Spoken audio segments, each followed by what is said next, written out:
Well, hello, ladies and gentlemen. This is September 7th, 2025. My name is Mark. Thank you for stopping by.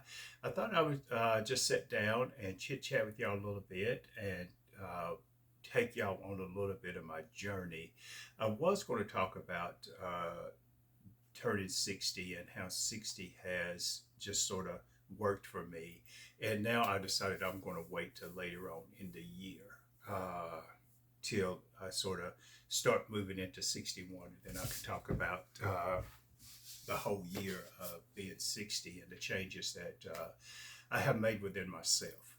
But this one, I'm going to lead up to the best advice that I didn't follow. I heard it, and to a degree I listened. I just didn't follow it. So the people that know me, they know that I entered into foster care at the age of 11. Excuse me. Now it took a while for me to have this open, honest conversation with people because it was just somewhat embarrassing. But I could not read at the age of 11. I did not come from a family that pushed education, and even the family that they placed me with. Now, my foster dad, we always called him Buddy. Buddy was big on education, and he was probably at my age, a little bit older when I went into their home. And he was real big on education, even though he didn't have a lot of education himself, but he was very successful. So he made it a point. He was successful in the aspect of owning material stuff. Whatever he knew, he worked it. He worked it very well. So he would share with me certain aspects of his life of how when he would work a job and how they would want to move him up, but he just didn't have the education to do the paperwork. So I lived a lot, and I'm talking about a lot of my life with a fear factor, a fear aspect of not appreciating myself. So even a lot of times in my career, I made moves that I moved into fear, but I tried to make moves that was a safe move, not to challenge myself too much because I had never given myself credit. I knew that I was behind with education. I knew that. And I'd always had a love for books. And I'd go to the library and get books that I knew damn well I didn't probably had some novels in there and didn't know it. So fortunately, when I went into foster care, the teachers they recognized that. So I was in the fourth grade, and it was the eighth grade graduation, graduating from middle school, going into high school, and there was a reward that they give. And I remember telling the teacher, look, we was finished for the year. The graduation was that night, and I decided to go ahead and go to school. We didn't have to. And I told that teacher, I said, I bet you a black person don't get it. And she said, no, she said, this year is going to be a purple person. Well, that night at graduation,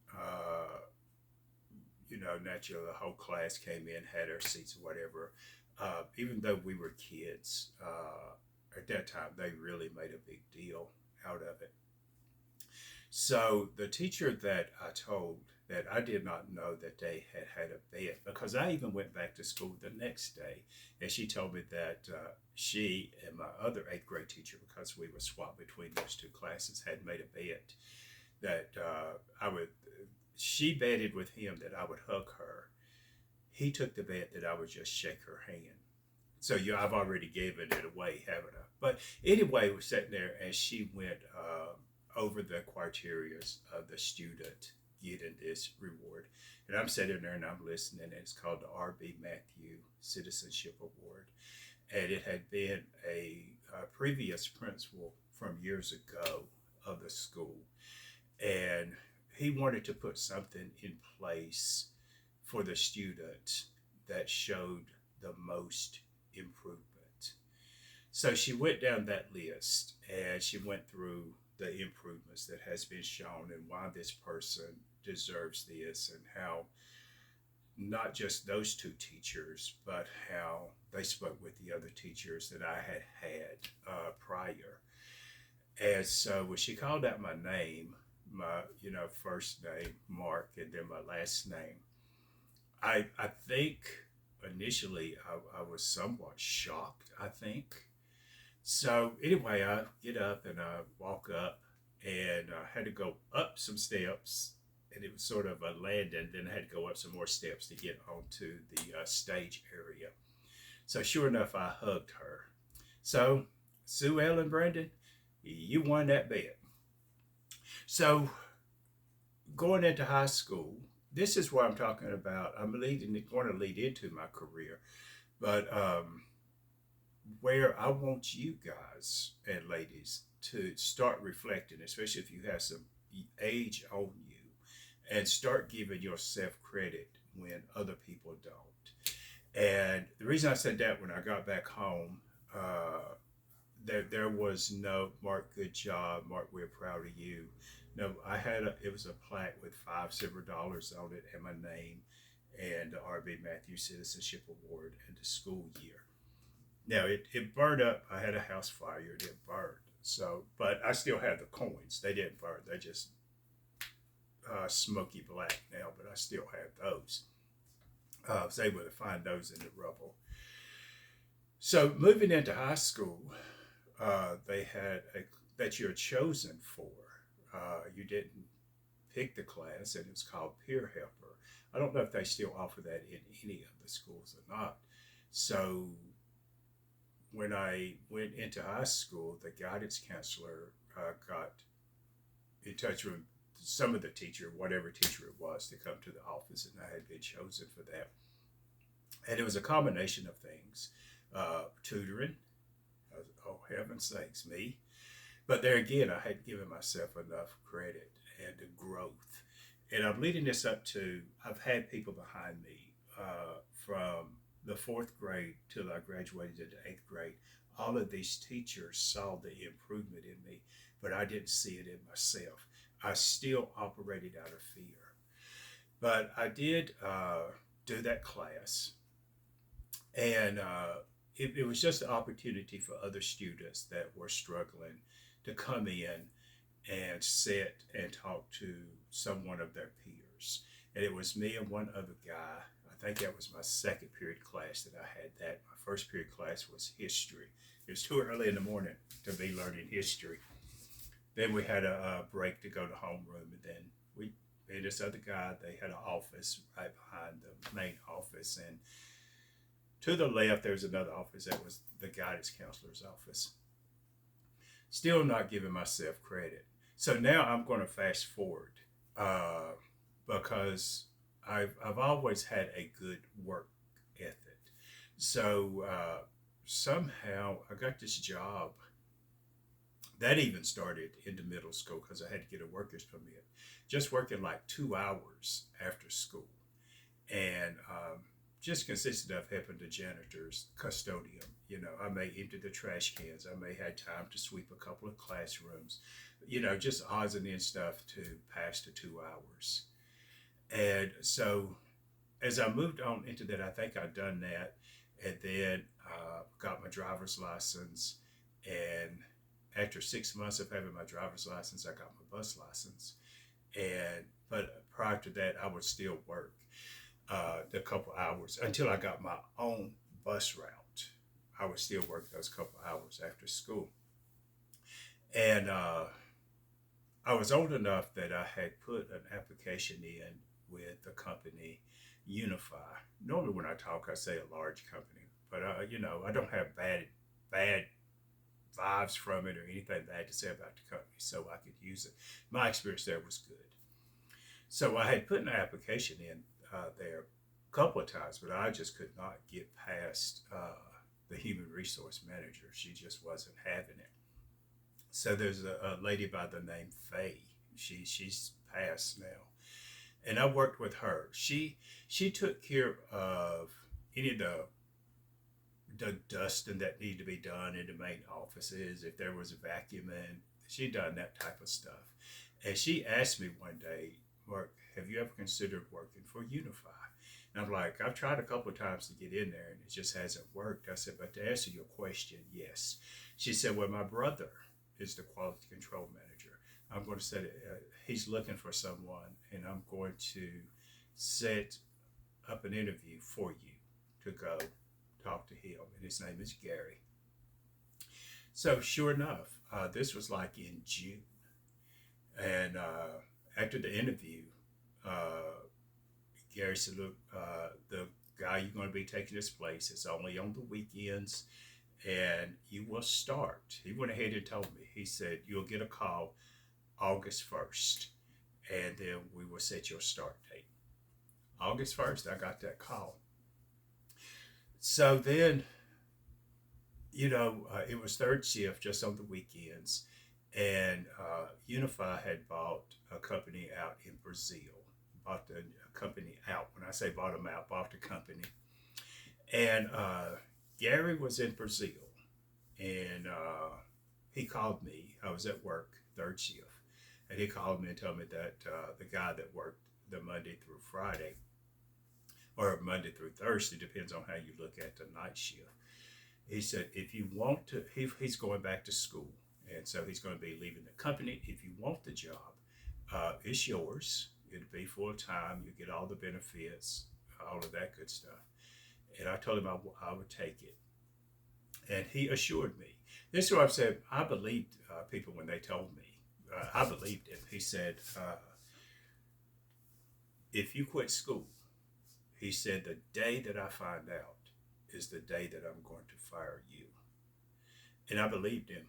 I knew enough about Gary. I believed him.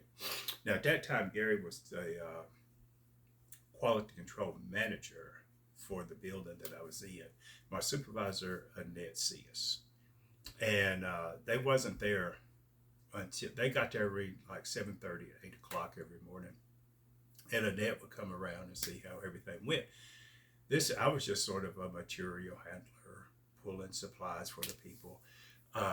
Wasn't stressful, wasn't hard. And I kept the documentations. It was that department was part of quality control.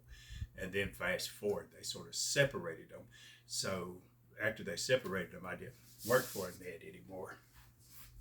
So it wasn't fun anymore after the separation. But I'm throwing those names out there because they're definitely going to come. Look, it seems like everyone that I've worked with in management, somehow it just worked out that, I followed them sort of through their career, and they pushed me into mine.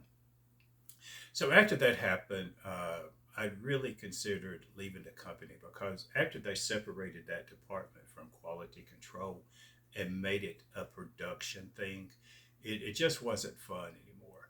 But I knew how to run the machines. I just didn't do it as a job. I would do it sometimes for fun if I didn't have a whole lot going on.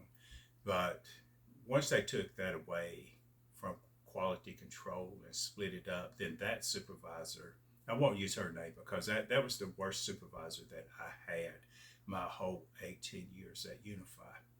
She would start sending me down because now this department I'm working in was combined with another department. And she would make me go down and help those guys get caught up. But if I was behind, she did not do the same thing. And this is where, I say, okay, it's about time for me to leave the company. Well, lo and behold, another job came open in a whole nother plant, whole nother building, and I put in for it.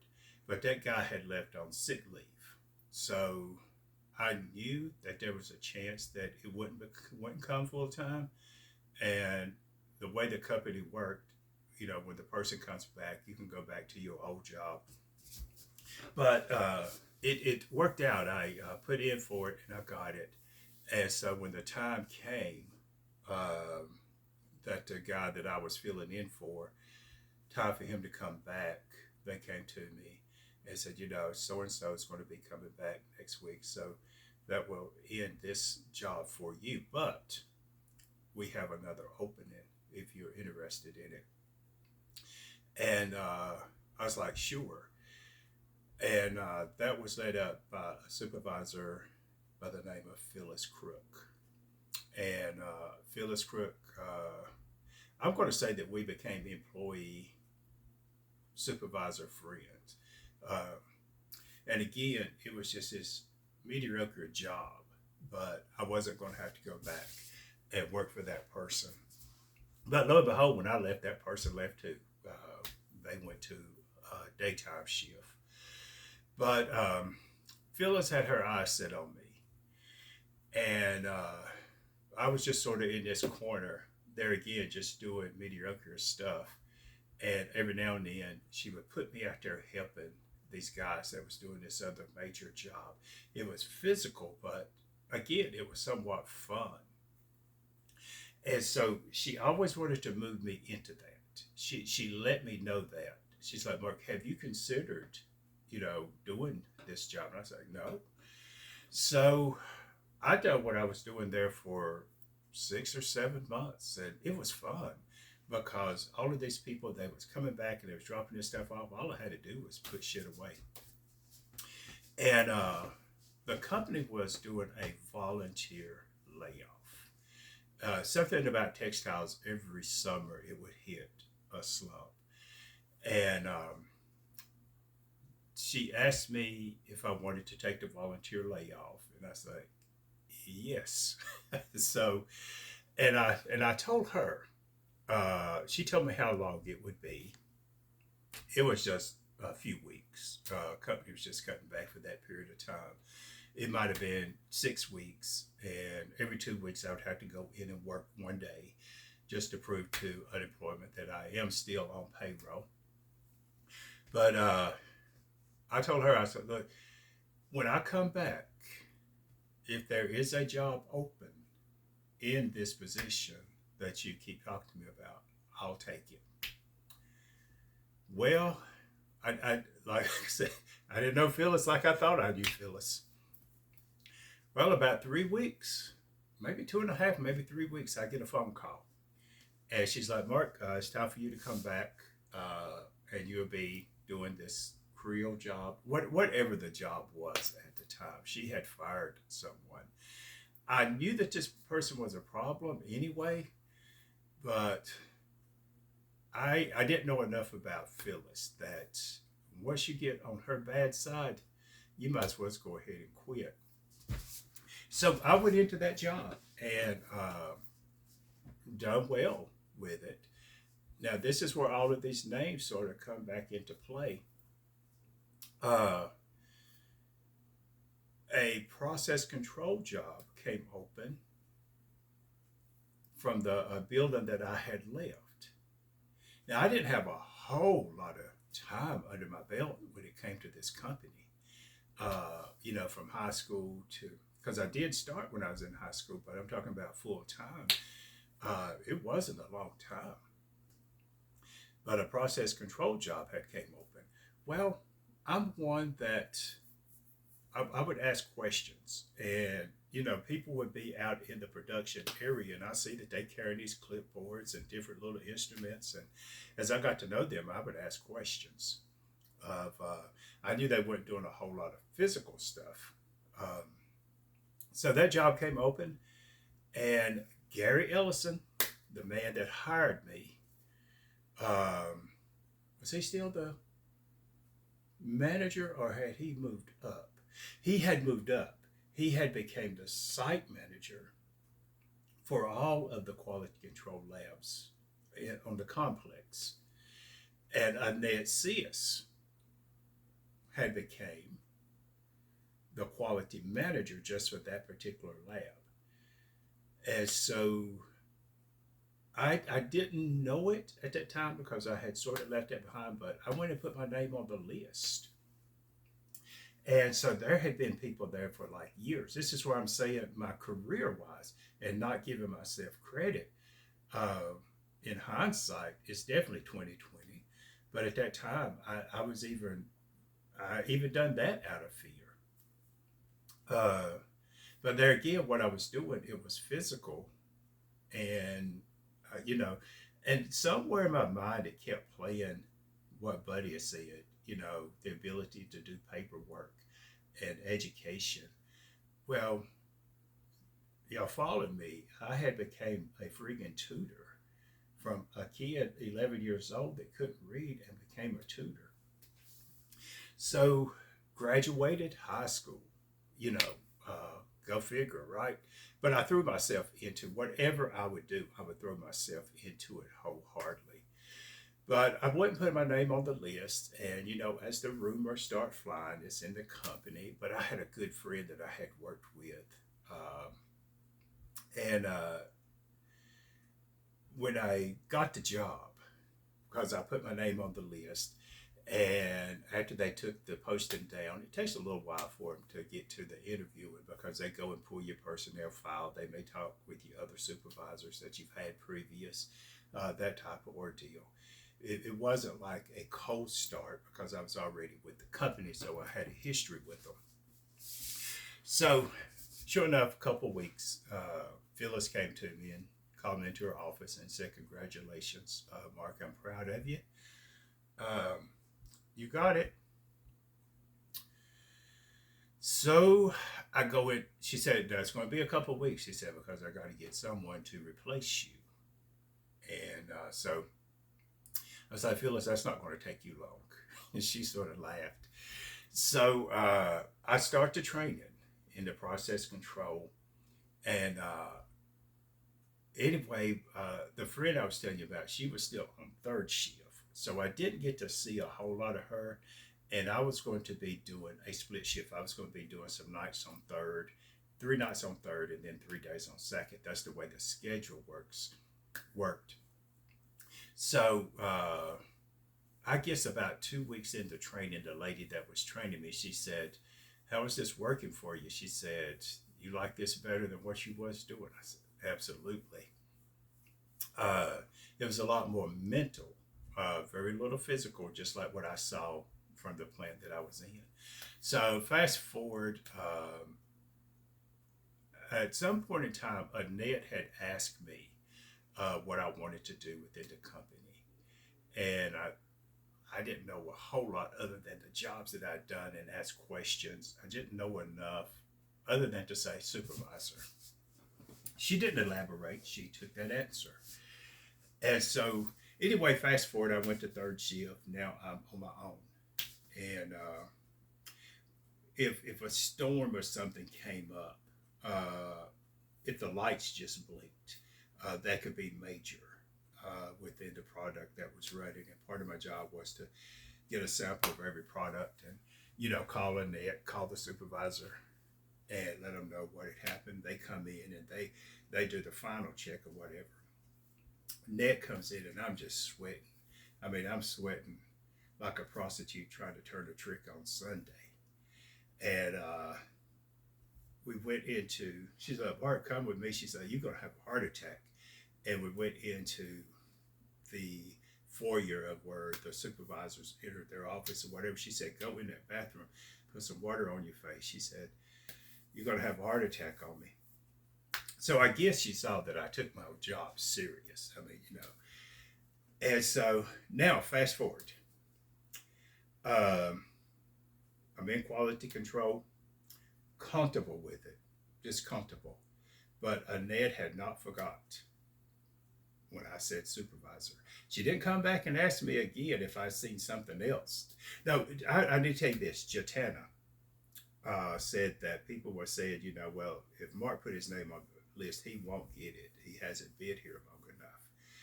And she was a friend that she said that she told them, said if Mark put his name on that list, Mark's got the job. She was right.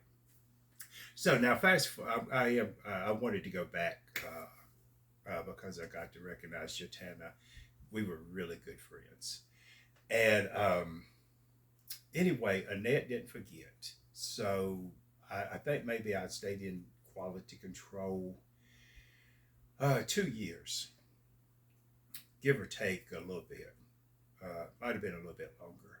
But one morning she came in early, and I was out on the production floor doing some checks. And I turn around and she's behind me, and she's like, "Mark, you have an interview at 3 o'clock today for a supervisor." And she said, "It is in the production area, but you got to start somewhere." And she said, "Don't go out buying a lot of clothes." She said, "Just come in, go up to plant two and ask for," she gave me the plant manager's name and asked for him. She said, "Just come in and dress like what you see the supervisors, casual dress, necktie, and just come prepared to go through that interview." Now, she didn't really prep me for questions that may be asked or not. Now, her husband was the site manager.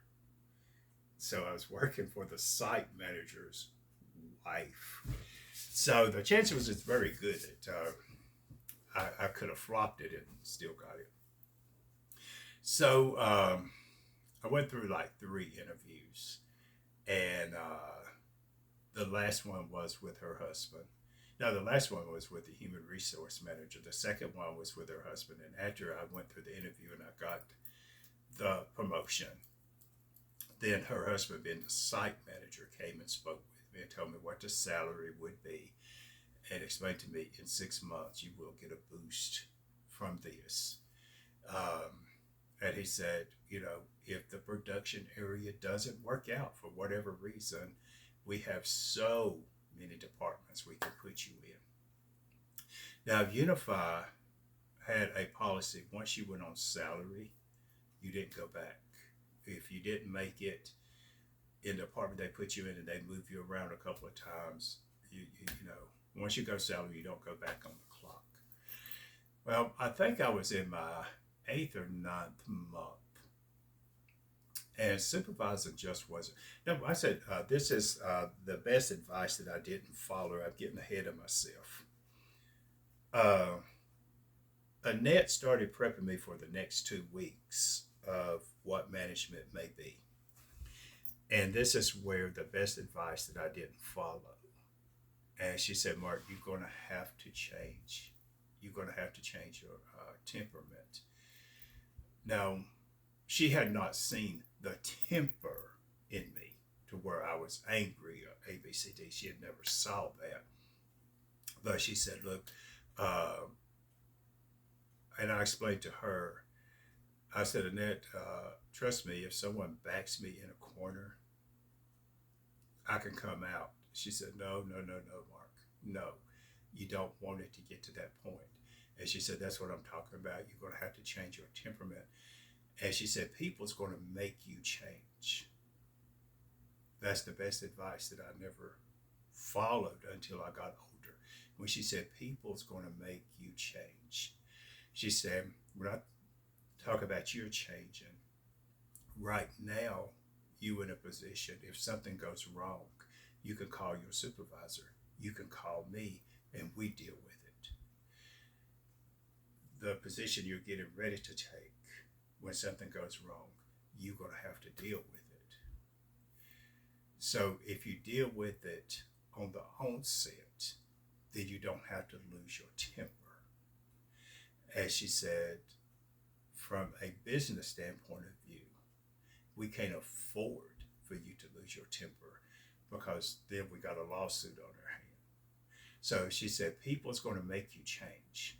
That I'm not worried about. But she said, my concern is, can you deal with it on the onset? The first time you start seeing it becoming a problem, can you address it then, before you are backed into a corner? So when I said that, that was the best advice that I never followed. Yeah, because if I had listened to what she was saying, and see, she had already been through supervision. She had already been, for a number of years, the quality control manager. And on into the conversation, I could have taken what she had shared with me in a lot of areas on into my personal life. Because as I continue to move up in the company, because Unify had that policy. I don't know if they still have it or not. Once you go salary, you don't go back.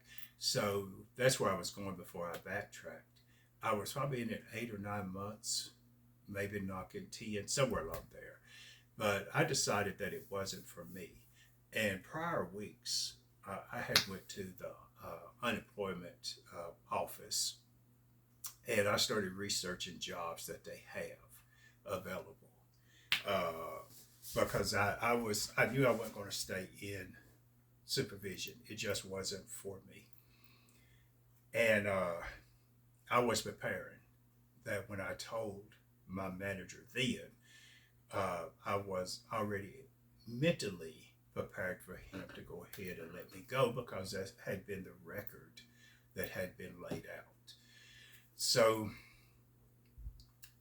I was on my last day before my days off, and it was around 12 noon. I went into my manager's office and, asked him, may I have a conversation with you? Can we talk? And he's like, sure, Mark, what's going on? And I told him, I said, look, I'm not going to tell you it's going to be today, but mentally I knew that was going to be my last day. I knew it. I knew because I just didn't like it. So I told him that I said, I'm not going to tell you it's going to be today. Look, David, I can't even get fired. I think I wanted him to let me go so that I could at least draw unemployment while I was looking for something else. David, I can't even get fired. So I told him, I said, but I'm going to be leaving the company. And he said, Mark, he said, I'm not understanding. He said, I watch you. And he said, you don't seem to be unhappy. My answer to him was I called him by name. And I said, these people are reporting to me. And I want these people to have a good attitude. So if my attitude is bad, how can I expect them to have a good attitude? I said, if my desk is messy, but I'm pushing cleanliness as the company is very clean. So I said, yes, I've got to push through the day and pretend that I'm happy so that they don't get a bad attitude. And he didn't respond right away. I do believe he said we will talk later. Again, I was prepared because there was other supervisors that he could have called in, not from home, their days off. There was other supervisors. They supervised different departments, but they could run the department that I was doing. But he said, we'll talk about it later on today. And so I thanked him for his time, and I went ahead and finished out the day. It ended at 4 o'clock. Now, at 4 o'clock, that's when the employees clocked out. They went home. I still had my thing I had to do. I still had to do budget. I had to check time cards. This is before they clock in and it goes to the computer, whatever. No, they have physical time cards. So I gave them 5 or 10 minutes to leave, depending on if I had someone to stay over or the supervisor came in if they needed someone, if they needed them to stay over. Now at 4 o'clock, my budget ends, so then that supervisor would have to pick up whatever time they needed. It would have to go on their budget time. So I was preparing. I had gotten out the paperwork and I was going to close out the day. I don't know if I just wasn't going to show up anymore, if I was going to tell them, I don't know. But right at 4 o'clock, as the people was leaving, my manager came to the door, my office door that I was in at the time. He said, Mark, did you come to my office? There again, I was expecting to get fired. No. Gary Ellison is sitting there. Remember the name earlier in the conversation. Gary Ellison is the man that hired me He is now the site manager of quality control. No more to do with me. But Gary Ellison is sitting there. And he told me, he said, Mark, he said, you can come back to quality control Monday. This was like on a Friday. Yeah, on a Friday. I took that necktie off. I didn't even close out the day. I didn't even close out the day. I don't know who did. I was so happy. I took that necktie off. I was out of there. I didn't tell anyone. So what he did tell me, I reported back to quality control on Monday, and he said for me to come to his office. He was on what we call corporate hall. He said, Mark, we're going to have to keep this racket down. He never mentioned about the company policy. He said, we're going to have to keep this racket down. And he said, you may have heard rumor, you may know it, may not. But the company, YOU.Part, has purchased another company in Stanton, Virginia. And what I'm going to need you to do, if you will, go there with me for a couple of weeks till things die down here. Now, see, that's from management, from employees. I mean, they put me back on hourly. That and these people have seen people being let go. Said, Gary, no problem. He said, you'll be working with quality control. And he said, we'll start this next Monday. He said, the first week. He said, well, the first week, because we're going to be up there. He asked me to go for a couple of weeks. And he said, your first day, I want you to ride with me. He said, we don't know how the people's going to respond, for this company taking over. We know they don't know what to expect, but we want it to be smooth for. So, no problem. He said, now we will be leaving here Sunday. And he said, just meet me here in the front office. You can park your car in the front office parking lot, and we will leave from here. He said, you don't have to worry about anything. The company's paying for the room. He said, now next week, after we see how things is going to go, if you want to drive your own car, you can. We'll pay your mileage, and we will pay you the hours. I think it was like a 4.5 hour drive. So I was like, yeah, I'm all for this.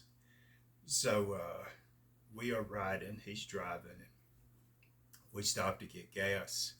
And he said, well, if you drive from here, he said, I'll tell you where to get off. He said, right now it's all highway. We got another couple hours. So he asked me what it was that I did not like about supervising. And I told him, I said, the production. And he had to say it a couple of times for me to get it. And I said, I was ready to leave the company. Thank you for being there. And I said, Annette was very clear that once you go salary, you don't go back. He said, no, Mark, she wasn't clear. I said, no, Annette told me. Look, y'all, I'm 28 years old. I'm 28. I'm 28. So I said, no, she told me. He said, no, Mark, Annette wasn't very clear on what was expected and what the job is going to detail. It is funny now. So then the light come on. Duh. He wants you to get this story together, Mark. This story together. Annette is willing to take the fall. Let her take the fall. Because she knew she wasn't going to get fired. So let her take the fall. She's willing to take the fall for you. So if I'd have listened to Annette, I would have handled supervision better. I wouldn't have tried to be the people's friend and their supervisor. I wouldn't have went in with this such friendly attitude. Oh, please, can't you see how good I am to you? Because even though it was the people's job, I was the one that would give them the extra break. I don't know, at that time I smiled a lot, I laughed a lot with the country accent. Maybe all of that come into play when Annette said she was telling me, don't become friends with the employees, build new friendships with the supervisors. find out what y'all have in common. Now, this is funny. When I was a supervisor, there was another supervisor, and he was in another department. And Unify also had this thing. Once they bring you on, they had a pay scale for whatever job it is, but they start you out at a level. And then every 2 weeks, if you improve in that job, then you got a little bump up in pay. Might have been 20 cents, something like that, till you reach the top pay in that job. And there's another supervisor called me to his office, and he's like, Mark, I don't know what to do. He's like, I got this lady. He called her by name and said, I called her to the office and explained to her I was going to be able to give her a raise because she had not shown improvement in these 2 weeks. Her response was, I don't care. I'm happy with what I'm making. He's like, Mark, what do I do with that? I called him by name. I don't know. I don't know anyone that is happy, just that happy with the money. But, went up to this company, and that's what I'm saying. I have no big complaints other than that one supervisor there. And ended up staying there for almost a year. And sometimes, and it was quite a few of us. I don't know how many of us went from the main facility or main complex up to, but I know it's me, another Mark, Judy. Yeah, I'm just guessing there was probably 8 or 9 of us, so that all 3 shifts would be covered in training the people. And so it got to a point that the supervisors from the main campus and even Gary, they started coming home on the weekends. And I remember the first time he asked me to stay, because after we started driving, I'd come home every weekend. But he asked me to stay and just sort of oversee, make sure that everything's okay. He said, look, you don't have to come in here and stay all day. Just come in the mornings and check on things and carry out your day. Now, I've shared with y'all the best advice that I didn't follow. The next video I want to pick up my biggest regret when it came to my career decisions. And yeah, because Phyllis is going to come back into play. Gary's going to be in play. Yeah, because it's like these people had my back. And yes, I did earn it because it took another lady, had nothing to do with this. I was actually in my 50s when she said, she was a retired school teacher, and I was sharing a little bit of this with her. And she's like, Mark, you really don't give yourself enough credit.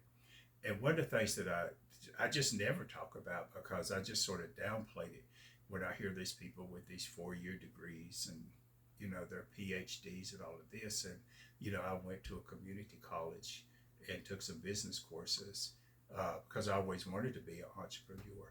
I just never met the right person to go into business with. Because a lot of times now I can look back and say they were afraid to. So yes, there's just so many areas that I just don't talk about. And especially now, I'm not looking for a new career, but I have learned to appreciate from where I was to actually ending up becoming a owner or founder of a nonprofit organization. I just wanted to share that with you, the best advice that I never followed. And Annette is no longer with us, but she was really a fighter for me. She took the fall for me, her and Gary. And again, I'm going to repeat her words. People will make you change. And sometimes that could be for the better or it can be for the worse. But if you hang around enough people long enough, somebody's going to change. And it's either going to be you or it's going to be them. Till next time, my name is Mark. I'm wishing you peace, love, joy, and happiness. And I will share with y'all in a video my biggest mistake in my career.